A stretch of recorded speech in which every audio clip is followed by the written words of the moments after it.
Olá, meus amores. Hoje vamos trabalhar matemática em textos no livro Buriti mais Matemática, da página 98, tá certo? Aí tem leia. Ilusões visuais e representações geométricas.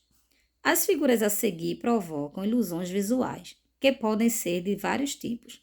Na figura A, é possível perceber pelo menos duas ideias diferentes. Na figura B, a ideia de movimentação, os pontos parecem piscar nos vértices dos pontos quadrados representados. Por fim, na figura C, é possível confundir-se em relação ao comprimento dos traços horizontais. Então, aqui, ó, na figura A, está dizendo que é possível perceber pelo menos duas ideias diferentes, tá? Aqui a gente vê a parte preta representa dois rostos, né? E a parte branca está representando uma taça, um cálice, não é isso? Já na figura B, está dizendo que a ideia de movimentação, né? Os pontinhos, quando a gente olha para eles, a gente pensa que ele está em movimentos, tá certo? E na figura C, está dizendo que é possível confundir-se em relação ao comprimento dos traços horizontais, tá? O tamanho dos traços no horizontal, na parte deitada. Eles têm o mesmo tamanho.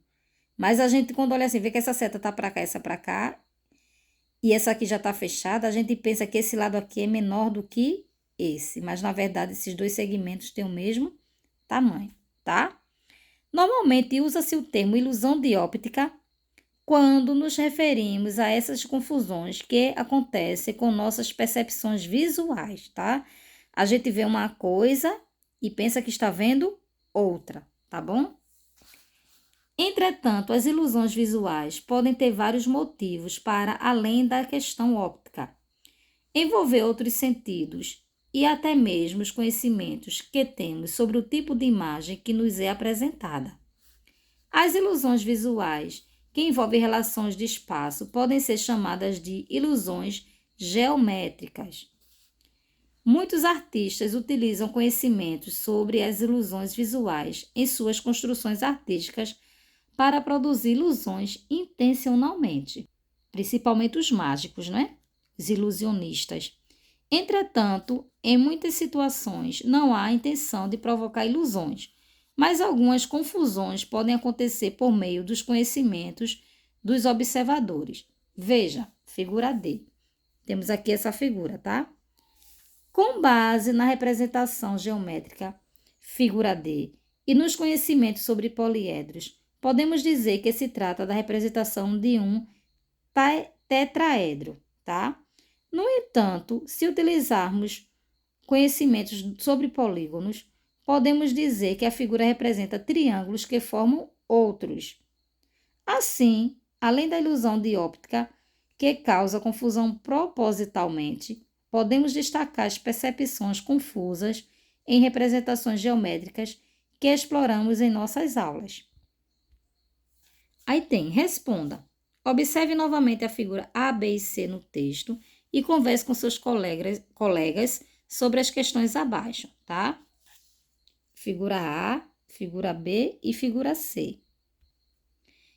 Na letrinha A, quais desenhos podem ser visualizados na figura A, tá? Isso é uma resposta pessoal, mas podemos ver um vaso branco, né? Podemos ver dois roxos de perfil, de lado. Podemos também dizer que no lugar desse vaso branco é uma taça, um cálice, tá certo? Na letrinha B, o que acontece se você inclinar a cabeça para um dos lados e olhar para a figura B? Nessa figura B aqui, quando a gente inclina a cabeça e vira para o lado. Ao inclinar a cabeça, a movimentação dos pontos diminui, tá? A gente pensa que os pontinhos estão em movimento e quando a gente inclina a cabeça, essa movimentação diminui. Letrinha C. Qual traço é maior na figura C? Olha, os traços horizontais possuem o mesmo comprimento, tá?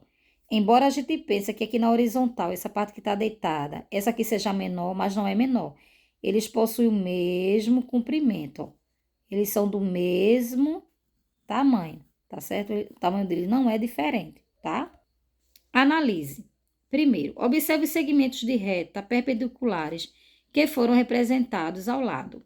Qual deles tem maior comprimento, vertical ou horizontal? Tá o deitado, o horizontal e o vertical. Quando a gente olha, a gente pensa que esse vertical é maior, né? Mas isso é uma ilusão, tá? Isso é uma visão, é ilusões geométricas, tá certo? São ilusões visuais, tá? Porque os dois têm o mesmo comprimento, tá bom? No segundo, qual figura geométrica a imagem ao lado pode representar? Compare sua resposta à de um colega e justifique a sua. Essa figura aqui ao lado pode representar o quê? Olha só. Nós podemos ver aqui, se for contar o número de lados, é um hexágono porque tem 6 lados.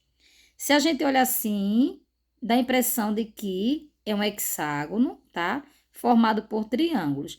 Mas se a gente olhar assim de outra forma, dá a impressão que isso aqui é um cubo, tá certo?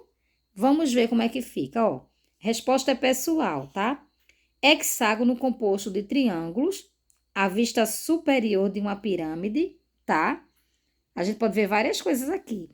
E também podemos ver a vista superior de uma pirâmide de base hexagonal, porque tem 6 lados. E também podemos ver a representação de um cubo, tá? Apenas essa figura aqui, quando a gente olha, a gente pode ver várias coisas. Um hexágono, tá? Uma pirâmide de base hexagonal. E também podemos ver um cubo, tá certo? A representação de um cubo.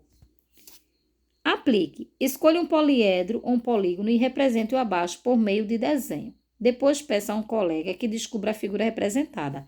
Isso é uma resposta pessoal, tá certo? Com base nas alternativas apresentadas, elabore com seus colegas dicas que possam ajudar na representação de figuras geométricas planas ou figuras geométricas não planas.